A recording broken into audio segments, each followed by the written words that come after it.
ओम नमो भगवते वासुदेवाय। हरे कृष्णा। आप सभी भक्तों को पुत्रदा एकादशी व्रत की ढेर सारी शुभकामनाएं। लक्ष्मी नारायण श्री विष्णु भगवान की कृपा आप और आपके संतान पर सर्वदा बनी रहे। आज सावन मास शुक्ल पक्ष की पुत्र प्रदायिनी पुत्रदा एकादशी का व्रत है, जिसे पवित्रा एकादशी भी कहा जाता है, जो हिंदू धर्म में अत्यंत शुभ और फलदायी मानी गई है। यह विशेष रूप से संतान प्राप्ति, पापों की निवृत्ति और मोक्ष प्राप्ति के लिए श्रेष्ठ मानी जाती है। पद्म पुराण, भविष्य पुराण और नारद पुराण तथा स्कंद पुराण के अनुसार इस व्रत को करने तथा इसकी कथा को सुनने मात्र से संतान की प्राप्ति होती है, पापों का नाश होता है, पूर्व जन्म के दोष समाप्त होते हैं, सौभाग्य, ऐश्वर्य, पुण्य की प्राप्ति होती है। भगवान विष्णु की कृपा से जीवन में आनंद आता है। वर्ष में 2 पुत्रदा एकादशी होती है, एक पौष शुक्ल में और दूसरी श्रावण शुक्ल में। श्रावण की पुत्रदा एकादशी को अधिक फलदायक माना जाता है, क्योंकि यह श्रावण मास में आती है, जो स्वयं भगवान शिव और विष्णु दोनों को अत्यंत प्रिय है। और ज्योतिषी की माने तो इस बार पुत्रदा एकादशी पर रवि और भद्रावास का शुभ योग बन रहा है। इस योग में पूजा करना तथा कथा का श्रवण करना बेहद शुभ माना जाता है। तो प्रिय भक्तों, आज की पुत्रदा एकादशी व्रत कथा को सुनने से पहले आप सुनिए वह कथा जिसे श्री विष्णु जी का आशीष माना जाता है। यह एक सच्ची कथा है। पुणे के पास एक गांव था, जिसका नाम था पुरनंदपुर। पुरनंदपुर गांव में एक ब्राह्मण रहा करते थे। उच्च वरिष्ठ कुल में ब्राह्मण जी का जन्म हुआ था। उनका स्वरूप ब्राह्मणों के समान था। तिलक रखना, शिखा रखना आदि गुण थे, परंतु उनका स्वभाव वैसा नहीं था। उनका स्वभाव वैश्यों से मिलता जुलता था, जिन्हें हम व्यापारी वर्ग भी कहते हैं। प्रिय भक्तों, ब्राह्मणों के कुछ नियम होते हैं, संध्या वंदन करना, ग्रंथों का अध्ययन करना, परंतु इन ब्राह्मण में उसमें से एक भी गुण नहीं था। जिस तरह व्यापारी स्वभाव से कंजूस होता है, वे भी बहुत कंजूस थे। युवा अवस्था में उनका विवाह हुआ। उनकी संपत्ति को देखकर एक प्रतिष्ठित ब्राह्मण की पुत्री से उनका विवाह किया गया। अब स्वभाव से कंजूस होने के कारण उन्होंने अपने पत्नी के सारे आभूषण उतरवा दिए, यह कहते हुए कि नित्य धारण करोगी तो यह घिस जाएंगे। अब पत्नी ने उनकी बात का अनुसरण करते हुए सारे आभूषण उतार दिए, सिर्फ एक मंगलसूत्र उन्होंने धारण किया। अब ब्राह्मण देव ने अपनी पत्नी से वह मंगलसूत्र भी उतारने को कहा। वे बोले, यह बहुत ही अमूल्य है, खराब हो जाएगा, इसे उतार कर अलमारी में रख दो। अब पत्नी ने उनकी बात नहीं मानी, कहने लगी, यह मेरा सुहाग का आभूषण है, मैं ऐसे नहीं उतार सकती। अब ब्राह्मण देवता नाराज हो गए। अब दशा यह हो गई कि वे पत्नी के हाथ का खाना भी नहीं खाते, अपनी दुकान पर चले जाते और वहां लड़के से कहते, जो उनका नौकर था, कि जाओ अपने घर से खाना बना कर लाओ। अब ब्राह्मण देवता की ऐसी अवस्था से उनकी पत्नी को बहुत दुख हुआ। एक रात्रि उन्होंने अपने पति से कहा, आप कैसे मानेंगे, आप जो कहिए मैं वो करूंगी। अब ब्राह्मण ने कहा, बस इस आभूषण को उतार दो। अब पत्नी ने सारे आभूषण उतार दिए, केवल उनकी नाक की किल ही बची रह गई थी। अब ब्राह्मण देवता की पत्नी बहुत सात्विक थी, नाम जप करती थी, ठाकुर जी की सेवा किया करती थी, भगवान श्री कृष्ण के भक्ति में रमी रहती थी।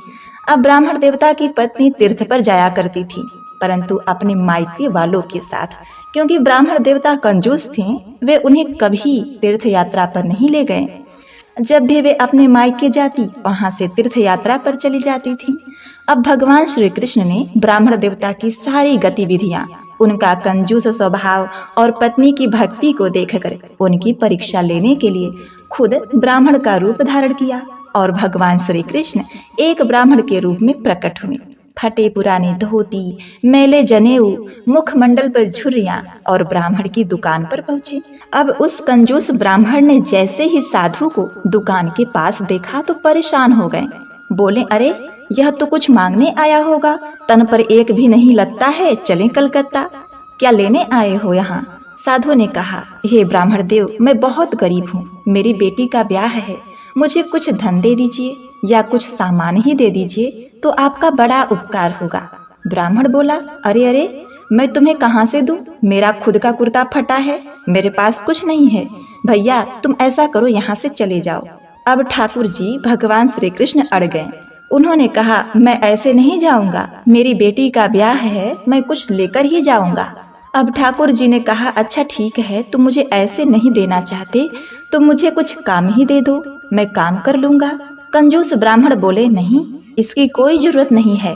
अब कुछ देर बाद जो वो कंजूस ब्राह्मण थे उन्होंने कहा, मैं इतना कर सकता हूँ कि कोई बहुमूल्य वस्तु तुम मेरे यहाँ गिरवी रख दो और मैं उसके बदले तुम्हें पैसे दे दूंगा। ठाकुर जी ने कहा, अच्छा ठीक है, मैं थोड़ा ढूंढ कर लाता हूँ, देखता हूँ घर में कुछ है। भगवान भी भक्तों के साथ खेलते हैं, जैसा उनका स्वभाव होता है भगवान ने भी इसी परिस्थिति में वही किया। अब ठाकुर जी ब्राह्मण देवता के घर जा पहुंचे और वहां जाकर बहुत रोने लगे। इतना रोया कि ब्राह्मण देवता की पत्नी बाहर आई और बोली, अरे ब्राह्मण देवता, आप इतना क्यों रो रहे हैं, क्या बात है?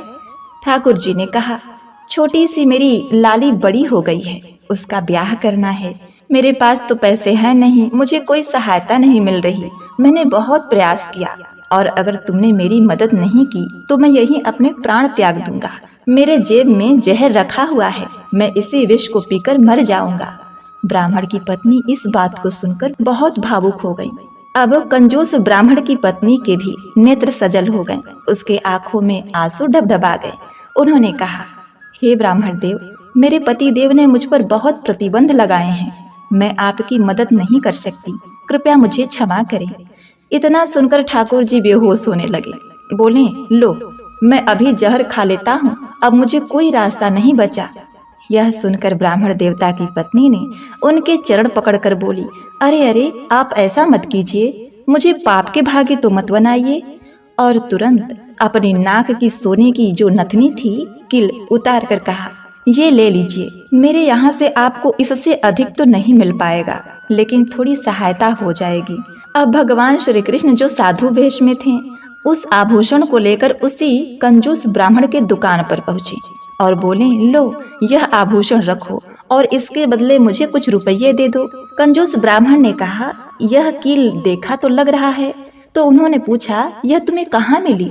ठाकुर जी ने कहा, आपको क्या लेना देना, तुम यह रखो, बस मुझे पैसे दे दो, मेरी बेटी का ब्याह करना है, मुझे जाना है।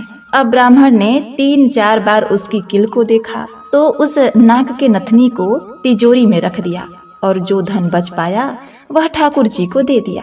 अब ठाकुर जी धन लेकर वहां से चले गए। अब ब्राह्मण उस नाक के किल को देखकर समझ गए कि यह आभूषण उसकी पत्नी का ही है। अभी मैं जाकर देखता हूँ, अच्छा हुआ मैंने इसके सारे आभूषण उतरवा दिए थे, वरना यह भी सब दान कर देती। अब ब्राह्मण के दुकान में वही एक मुनीम काम करता था जो लेखा जोखा रखता था, जो ब्राह्मण की पत्नी को बहुत मानता था, अपनी बहन की तरह ही उसका सम्मान करता था। वह उसके घर पहुंचा और बोला, बहन, क्या आपने किसी सोने की किल का दान किया है? उसने कहा, हाँ, आज एक ब्राह्मण आए थे, उनकी पुत्री का विवाह था, इसीलिए मैंने उसे दान में दे दिया। मुनीम ने कहा, अरे बहन, आपने उस ब्राह्मण को जो किल दान दिया था उसने उस किल को आपके पति के पास गिरवी रख दिया और कुछ पैसे लेकर वहां से चला गया है। यह सुनकर तो ब्राह्मण की पत्नी बहुत डर गई, कहने लगी, मेरे पति देव तो अब मुझ पर बहुत क्रोध करेंगे। ब्राह्मण की पत्नी ने दयानिधि भगवान श्री कृष्ण का स्मरण किया और बोली, हे भगवान, हे दयानिधि, हे कृष्णा, मेरी लाज रखो, मेरी रक्षा करो प्रभु। हे ठाकुर जी, आपने कैसा खेल खेला है, पहली बार मैंने एक ब्राह्मण की पुत्री के विवाह के लिए कुछ दान दिया और आज ही धर्म संकट आ गया, मेरी रक्षा कीजिए प्रभु। ब्राह्मण की पत्नी अपने पति से बहुत डरती थी। उन्होंने तुरंत विष का पात्र ले लिया और कहा, मैं अपने पति का क्रोध सहन नहीं कर पाऊंगी। अब उस ब्राह्मणी के घर में ठाकुर जी का एक चित्र था। उसके सामने जाकर हाथ में विष का प्याला लेकर खड़ी हो गई और बहुत रोने लगी। इतने में ही ऊपर से एक नाक का आभूषण जो नथनी थी विष के पात्र में गिरा और जैसे ही खनक की आवाज हुई, नेत्र खोलकर उसने अपने हाथ को पात्र में डाला और वही नाक की कील उसके हाथ में आ गई। इतने में ब्राह्मण देवता घर में प्रवेश किए और वे बहुत क्रोधित थे। पत्नी डर के कारण कमरे के भीतर जाकर पीछे से किवाड़ को बंद कर लेती है। ब्राह्मण देवता बोले, आज तो मैं तुम्हारी पिटाई करूंगा, तुमने बिना मुझे बताए दान कैसे दिया? पत्नी ने पूछा, क्या दान कर दिया? ब्राह्मण बोले, तुमने अपने नाक की कील दान कर दी। पत्नी ने अपना हाथ आगे किया और कहा, यह है नाक की कील। ब्राह्मण देवता ने पत्नी के हाथ से वह कील देखकर बोले, यह कील तुम्हारे पास कैसे आई? ब्राह्मण की पत्नी बोली, यह कील तो मेरे ही पास थी, बहुत दिनों से साफ नहीं थी, इसीलिए मैंने नाक से उतार ली। अब ब्राह्मण ने फिर कहा, ऐसा हो ही नहीं सकता, मैंने इस कील के बदले मनचाहा धन दिया है। और एक बात और, मेरी तिजोरी में वह रखा हुआ है और यह कील मेरे पास है। ब्राह्मण देवता इस समय अपनी दुकान में पहुँचे और तिजोरी खोली। जैसे ही तिजोरी खोली, वह कील वहाँ नहीं थी। अब ब्राह्मण समझ गए कि यह कोई स्वप्न नहीं है, यह कुछ और था। उनके नेत्र भर भर आ गए, उनके आंखों में आंसू आ गए।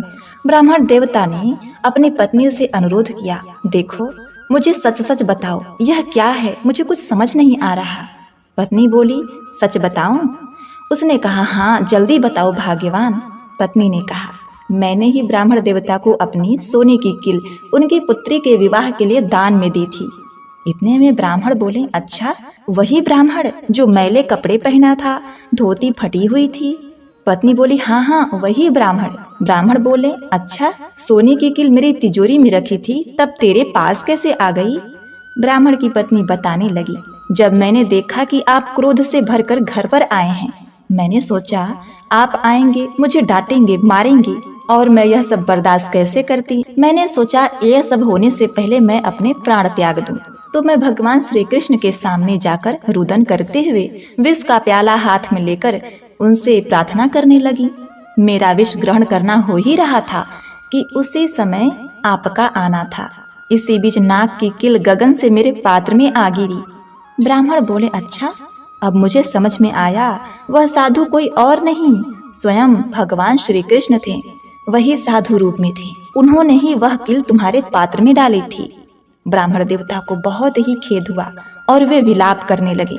बोले, मैं कितना अधम हूँ, कितना नीच हूँ। मैंने जीवन में कभी दान पुण्य दर्शन नहीं किया, फिर भी भगवान कितने कृपालु हैं, उन्होंने मुझे स्वयं दर्शन दिए। अब इस समय जो कंजूस ब्राह्मण देवता थे, उन्होंने विचार किया अब यह जीवन किसके लिए जिए। उनके मन में ऐसा वैराग्य हुआ कि उन्होंने अपनी दुकान बंद कर दी, घर बेच दिया और पत्नी के साथ पढ़पुर, जो भगवान श्री कृष्ण का बड़ा ही प्रसिद्ध स्थान और वहाँ पर एक मंदिर है जो कि महाराष्ट्र में है, पढ़पुर में आ गए। पढ़पुर में आकर विट्ठल भगवान श्री कृष्ण के सामने बहुत रोए, कहने लगे, हे नाथ, आपने मेरे जैसे पापी को भी दर्शन दिए, मैंने आपको धुतकार दिया, बहुत गलत व्यवहार किया, मुझे क्षमा करें नाथ। प्रिय भक्तों, दर्शन योग्य बात यह है कि मनुष्य अच्छे से अच्छे व्यक्ति में भी कमी ढूंढ लेता है और भगवान अधम से अधम, नीच से भी नीच में एक गुण देख लेते हैं और व्यक्ति का उद्धार करते हैं। तो यदि आप भी भगवान की भक्ति पाना चाहते हैं तो हरे कृष्ण महामंत्र का जाप अवश्य करें। अब आइए श्रवण करते हैं पुत्रदा एकादशी व्रत की यह प्रमुख कथा, जिसे सुनने से ही व्रत पूर्ण होता है। युधिष्ठिर ने भगवान श्री कृष्ण से कहा, हे प्रभु, यह कल्याणकारी और महापुण्यदायी कथाएं सुनकर मेरे आनंद की सीमा नहीं है और मेरी जिज्ञासा बढ़ती जा रही है। हे कमल नयन, आप मुझे श्रावण मास के शुक्ल पक्ष की एकादशी की कथा सुनाने की कृपा करें। इस एकादशी का क्या नाम है तथा इसके व्रत का क्या विधान है, इसमें किस देवता का पूजन किया जाता है और इसका व्रत करने से किस फल की प्राप्ति होती है। भगवान श्री कृष्ण ने कहा, हे धर्मराज, श्रावण मास के शुक्ल पक्ष की एकादशी की कथा के श्रवण मात्र से ही अनंत यज्ञ का फल प्राप्त होता है। हे पार्थ, द्वापर युग के आरंभ में ही महिष्मती नाम की एक नगरी थी। उस नगरी में महीजीत नामक एक राजा राज करता था। वह पुत्रहीन था, इसीलिए वह सदा दुखी रहता था। उसे वह राज्य, सुख और वैभव सभी कुछ बड़ा ही कष्टदायक प्रतीत होता था, क्योंकि पुत्र के बिना मनुष्य को इहलोक और परलोक दोनों में सुख नहीं मिलता। राजा ने पुत्र प्राप्ति के बहुत उपाय किए, किंतु उनका हर उपाय निष्फल रहा। जैसे जैसे राजा महीजीत वृद्धावस्था की ओर बढ़ता जा रहा था, वैसे वैसे उसकी चिंता भी बढ़ती जा रही थी। एक दिन राजा ने अपने सभा को संबोधित करके कहा, हे प्रजाजनों, न तो मैंने अपने जीवन में कोई पाप किया है और न ही अन्याय पूर्वक प्रजा से धन एकत्रित किया है। न ही कभी प्रजा को कष्ट दिया है और न कभी देवता और ब्राह्मणों का निरादर किया है। मैंने प्रजा का सदैव अपने पुत्र की तरह पालन किया है, कभी किसी से ईर्ष्या भाव नहीं किया, सभी को एक समान समझा है। मेरे राज्य में कानून भी ऐसी नहीं है जो प्रजा में अनावश्यक डर उत्पन्न करे। इस प्रकार धर्मयुक्त राज्य करने पर भी मैं इस समय अत्यंत कष्ट पा रहा हूँ। इसका क्या कारण है, मेरी समझ में कुछ नहीं आ रहा।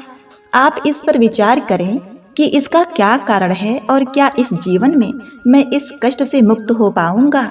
राजा के इस कष्ट के निवारण के लिए मंत्री आदि वन को गए ताकि वहां जाकर किसी ऋषि मुनि को राजा का दुख बताकर कोई समाधान पा सके। अब वन में जाकर उन्होंने श्रेष्ठ ऋषि मुनियों के दर्शन किए। उस वन में वयोवृद्ध और धर्म के ज्ञाता महर्षि लोमस भी रहा करते थे। वे सभी जन महर्षि लोमस के पास गए। उन सब ने महर्षि लोमस को दंडवत प्रणाम किया और उनके सम्मुख बैठ गए। महर्षि के दर्शन से सभी को बड़ी प्रसन्नता हुई। सबने महर्षि लोमस से प्रार्थना की, हे देव, हमारे अहोभाग्य हैं कि हमें आपके दर्शनों का सौभाग्य प्राप्त हुआ।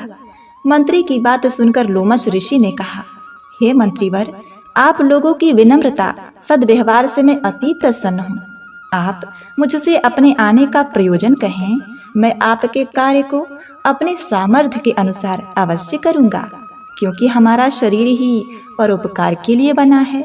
लोमस ऋषि के ऐसे मृदु वचन सुनकर मंत्री ने कहा, हे ऋषिवर, आप हमारी सभी बातों को जानने में ब्रह्मा से भी ज्यादा समर्थ हैं, अतः आप हमारे संदेह को दूर कीजिए। महस्मती नामक नगरी के हमारे महाराज महीजीत बड़े ही धर्मात्मा प्रजावत्सल हैं। वह प्रजा का पुत्र की तरह धर्मानुसार पालन करते हैं, किंतु फिर भी वे पुत्रहीन हैं। हे महामुनि, इससे वह अत्यंत दुखी रहते हैं। हम लोग उनकी प्रजा हैं, हम भी उनके दुख से दुखी हो रहे हैं, क्योंकि प्रजा का यह कर्तव्य है कि राजा के सुख में सुख माने और दुख में दुख माने। हमें उनके पुत्रहीन होने का अभी तक कारण ज्ञात नहीं हुआ है, इसीलिए हम आपके पास आए हैं। अब आपके दर्शन करके हमको पूर्ण विश्वास है कि हमारा दुख अवश्य ही दूर होगा, क्योंकि महान पुरुषों के दर्शन मात्र से ही प्रत्येक कार्य की सिद्धि हो जाती है। अतः आप हमें बताने की कृपा करें कि किस विधान से हमारे महाराज पुत्रवान हो सकते हैं। हे मुनिवर, हे ऋषिवर, यह आपका हम पर, हमारे राज्य की प्रजा पर बड़ा ही उपकार होगा। ऐसी करुण प्रार्थना सुनकर लोमस ऋषि नेत्र बंद करके राजा के पूर्व जन्मों का विचार करने लगे। अब कुछ पलों बाद उन्होंने विचार करके कहा, हे प्रजाजनों, यह राजा पिछले जन्म में अत्यंत उदंड था तथा बुरे कर्म किया करता था। उस जन्म में यह एक व्यापारी था, एक गांव से दूसरे गांव में घूमा करता था। एक बार ज्येष्ठ मास के शुक्ल पक्ष की एकादशी के दिन की बात है। यह 2 दिन से भूखा था। दोपहर के समय एक जलाशय पर जल पीने गया। उस स्थान पर उस समय ब्याई हुई एक गाय जल पी रही थी। राजा ने उसको प्यासी ही वहां से भगा दिया, उसे जल पीने नहीं दिया और स्वयं जल पीने लगा। हे श्रेष्ठ पुरुषों, इसीलिए राजा को यह कष्ट भोगना पड़ रहा है।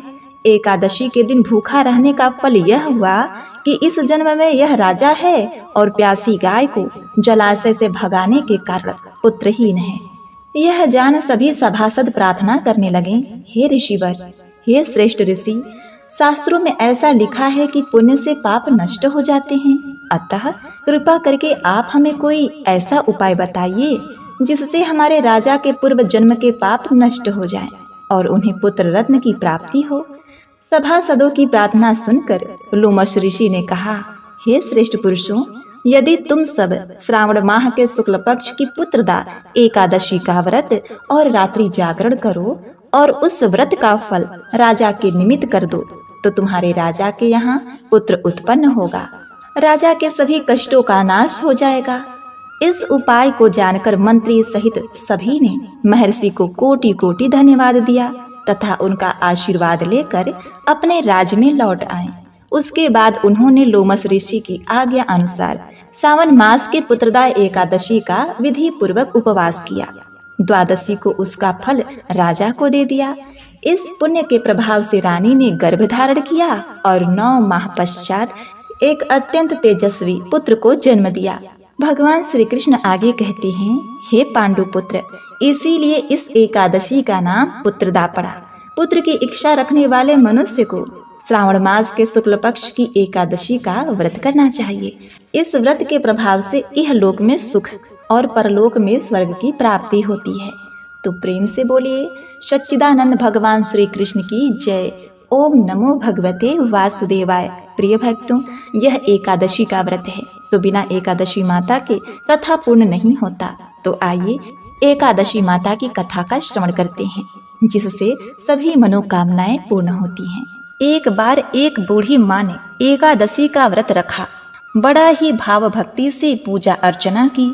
उन्हें वृद्धावस्था में क्या बाधा थी, वो तो अपने पुत्र पौत्रों की सुख सुविधा के लिए व्रत किया करती थी। वे दिन भर तो जरा कठोर मन करके अपनी प्यास को रोके रहीं और दिन में ब्राह्मणों को मिट्टी के पात्र में भरकर पानी और ऋतु फल दान दिए। दोना भर भर के चीनी और दही वितरण किया। उन्हें गर्मी के कारण बहुत बेचैनी हो रही थी। इस कारण वे बहुत देर तक पानी में पड़ी रहीं, मुंह धोती रहीं।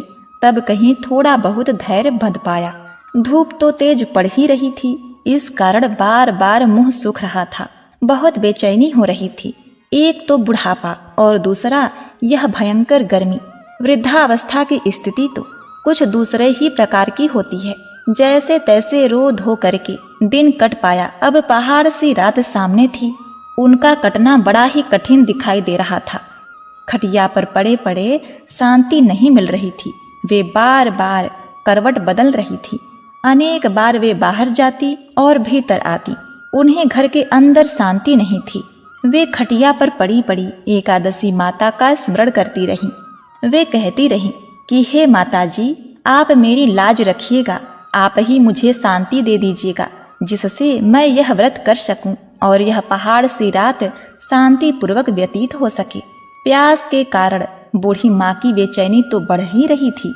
उन्होंने धैर्य रखने का बहुत प्रयास किया, किंतु सहनशीलता की सीमा टूट गई और वे घबराकर एकदम चिल्ला उठी। बोली कि बचाओ बचाओ। अम्मा का चिल्लाना सुनकर परिवार भर के नर नारी, बच्चे और पड़ोसी एकत्रित होकर बूढ़ी अम्मा के खटिया के समीप पहुंच गए। सबने पूछा कि अम्मा, आपको क्या हुआ? आप क्यों चिल्ला रही हैं? आप इस वृद्धा अवस्था में यह कठिन व्रत क्यों कर रही हैं? अम्मा जी, शक्ति से ही भक्ति होती है।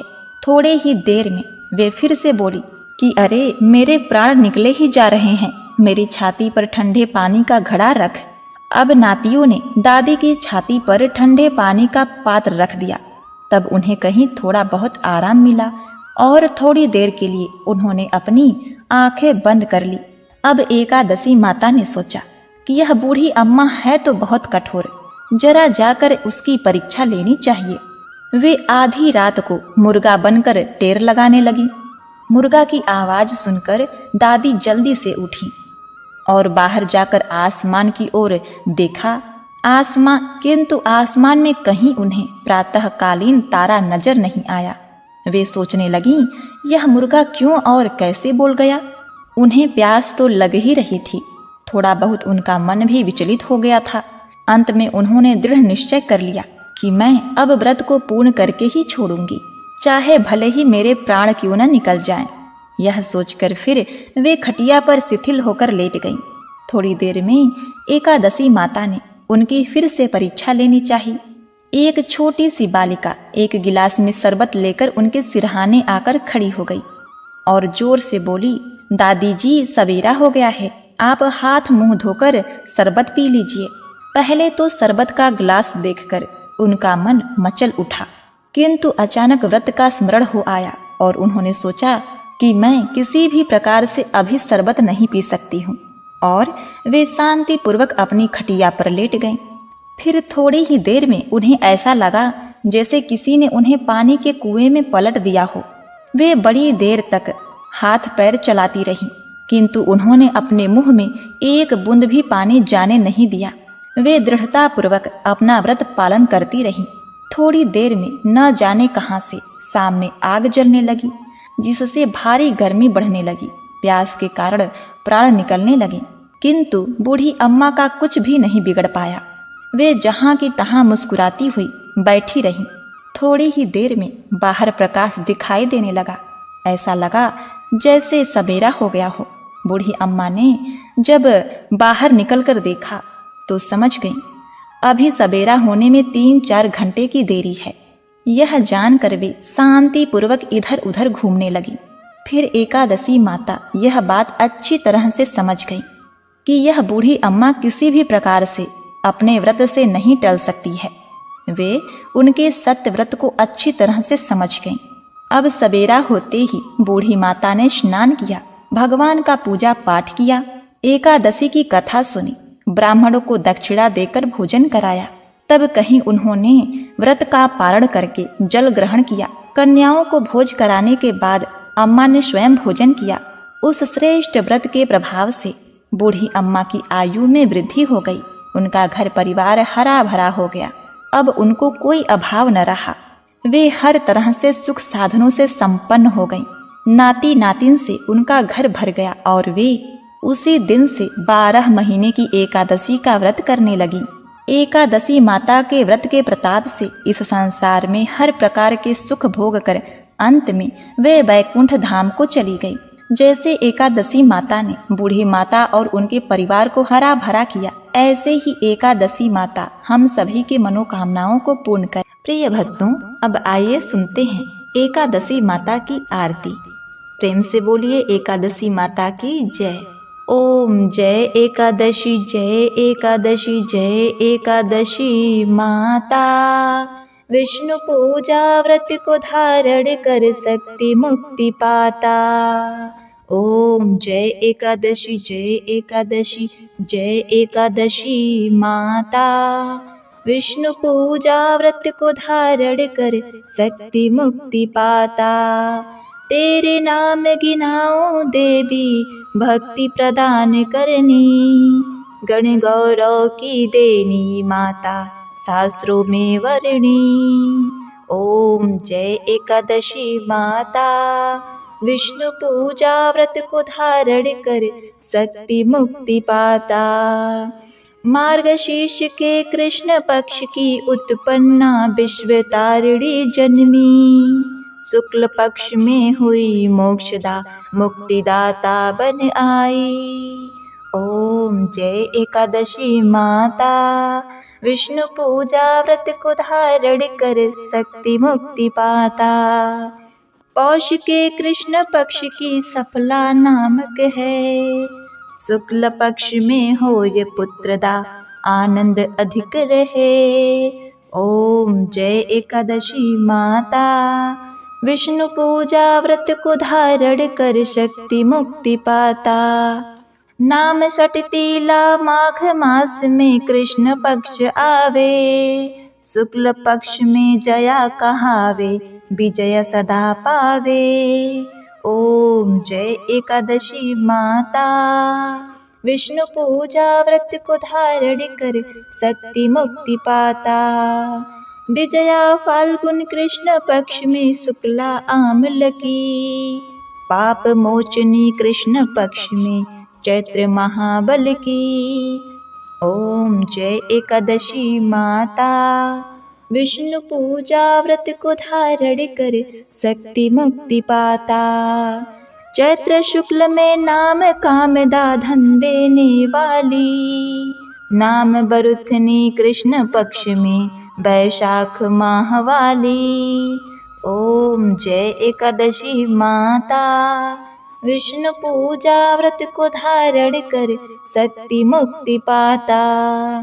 शुक्ल पक्ष में होय मोहिनी अपराज्येष्ठ कृष्ण पक्षी। नाम निर्जला सब सुख करनी शुक्ल पक्ष रखी। ओम जय एकादशी माता। विष्णु पूजा व्रत को धारण कर शक्ति मुक्ति पाता। योगिनी नाम आषाढ़ मास में जानो कृष्ण पक्ष करनी। देवशयनी नाम कहायो शुक्ल पक्ष धरनी। ओम जय एकादशी माता। विष्णु पूजा व्रत को धारण कर शक्ति मुक्ति पाता। कामिक श्रावण मास में आवे कृष्ण पक्ष कहिए, श्रावण शुक्ला होय पवित्रा आनंद से रहिए। ओम जय एकादशी माता, विष्णु पूजा व्रत को धारण कर शक्ति मुक्ति पाता।